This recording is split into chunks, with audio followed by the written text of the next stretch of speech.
you clicked on this video because you are here to defend your favorite childhood show, Avatar: The Last Airbender. And you are also ready to go to war because there is a lot of hate coming from that title that I made for this video. And you know what? I don't blame you. I would do the same thing. But let me make this clear. Avatar: The Last Airbender is one of my favorite shows growing up as a child, and to this day, it is one of my favorite shows to rewatch whenever I feel like my life is spiraling out of control.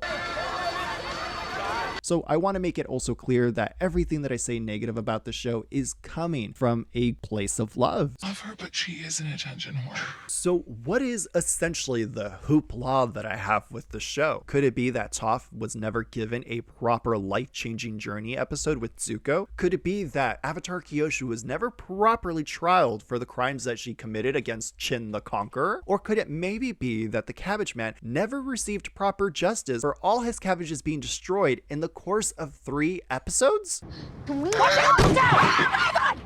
I am sorry for the dramatics. Unfortunately, it is not any of those 3 things. We are tackling a much smaller scale problem, and that is the problem that I have with the ending of Avatar: The Last Airbender. And you're probably asking right now, essentially, what could be wrong with the ending of Avatar: The Last Airbender? It is a near-perfect show. And I 100% agree with you. It is a near-perfect show. The characters are amazing, the character development is astounding, the storytelling phenomenal. But the ending was where it all just came crashing down. Do you hate Tuesdays?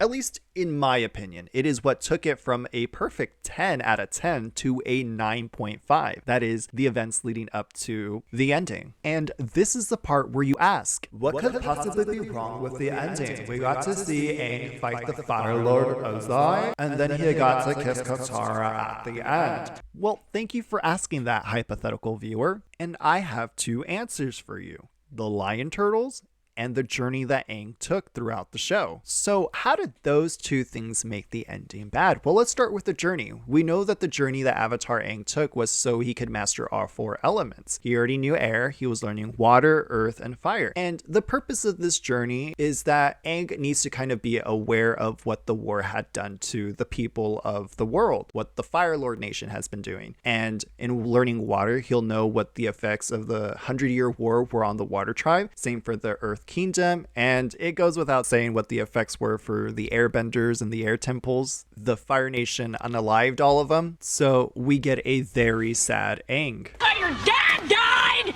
Oh, yes! So to realliterate things, because at this point I am rambling on too much, Aang needs this journey so he could use it to understand how the world has been affected by the war. This is also to put emphasis on how important it is for him to defeat Fire Lord Ozai, essentially unalive him, take him out, not on a date, but to Cloud 7. And this journey is also used to help him change his morals and the way he thinks, because throughout the show he is constantly at odds with his morals. The world is asking him to do something such as take out Fire Lord Ozai, but that goes against what he's been taught as an airbender, that essentially all life is precious. And the concept of him having to change is further pushed whenever he's trying to earthbend with Toph. Toph has to tell him he needs to stop thinking like an airbender and start thinking like an earthbender if he wants to earthbend. This is to push the notion that Aang needs to stop thinking like an airbender and start thinking more of an avatar. An avatar embodies all the elements, morals, and values. This is to put emphasis on how important it is for Aang to change as a character, to rid himself of his naivete that you see in book 1 and to become more realistic like the Aang that we see in book 3. And it's sad to say that I'm essentially saying Aang needs to stop thinking like a 12-year-old boy and start thinking like a 12-year-old man, because that's what's gonna win the war. He needs to start thinking like an avatar and not like an airbender. An avatar would understand what they need to sacrifice in order to win the war. Airbender would think, what other things can I do in order to beat someone without essentially going against my morals?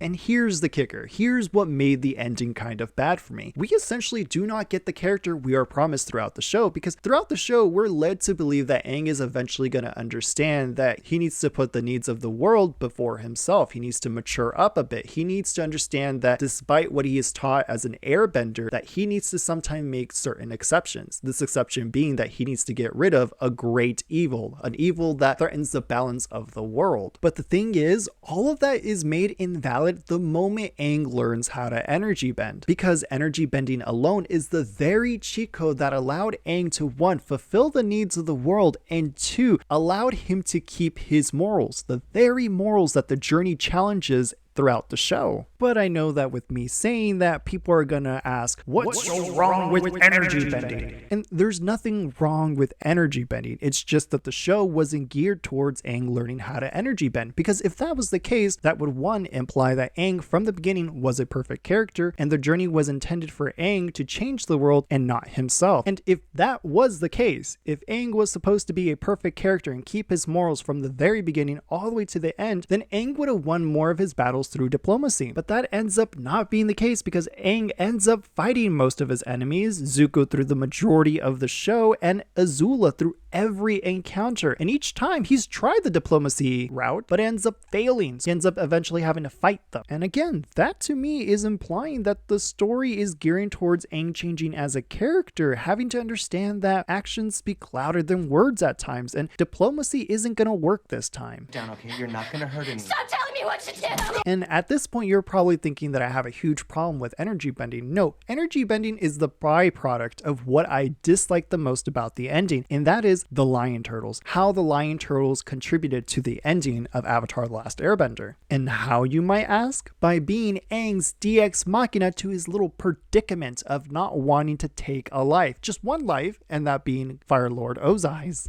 For those who do not know what DX Machina means, it is essentially a person or thing that appears or is introduced into a situation suddenly and unexpectedly and provides an artificial or contrived solution to an apparently insolvable difficulty. So let's put on our thinking caps, alright? When in the story has Lion Turtles ever been introduced, even slightly? Because I can't think of a time that they were ever introduced in the story, even slightly. Not even in the spirit world, where I would think that Aang would somehow get information on the Lion Turtles. None of that. And also tell me, what is Aang's insolvable difficulty? Him having to take a life because he doesn't want to take a life. So what does the Lion Turtle do? He appears unexpectedly, gives Aang a solution that he didn't even have to work for or train. He just says, here you go, Beyonce, I love you, and then leaves. If that's not enough to convince you that the Lion Turtles were a form of DX Machina, how about this? Everybody was telling Aang he needed to essentially take out Fire Lord Ozai. He even goes to his past lives for guidance. Avatar Kuroku's like, yeah, I saw the beginning of the war happening, but I chose to spare my friends, so sorry you got stuck with the mess. Avatar Kyoshi's like, yeah, I didn't kill Chin the Conqueror directly, but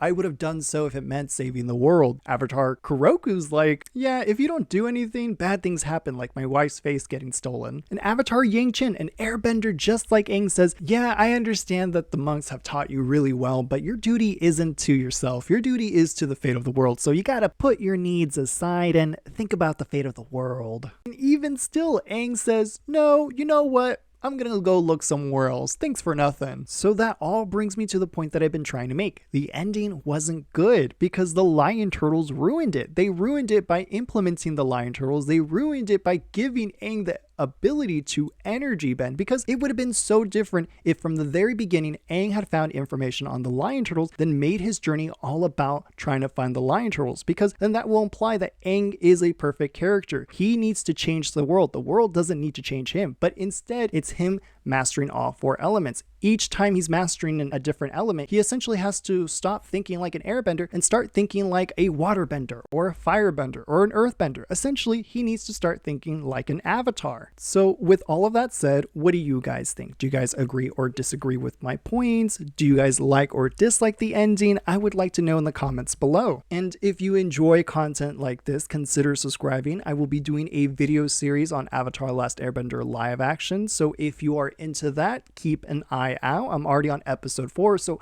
I have a lot of critiques and video ideas coming your way. So with all of that said, this is Stupid Takes. Good night and goodbye.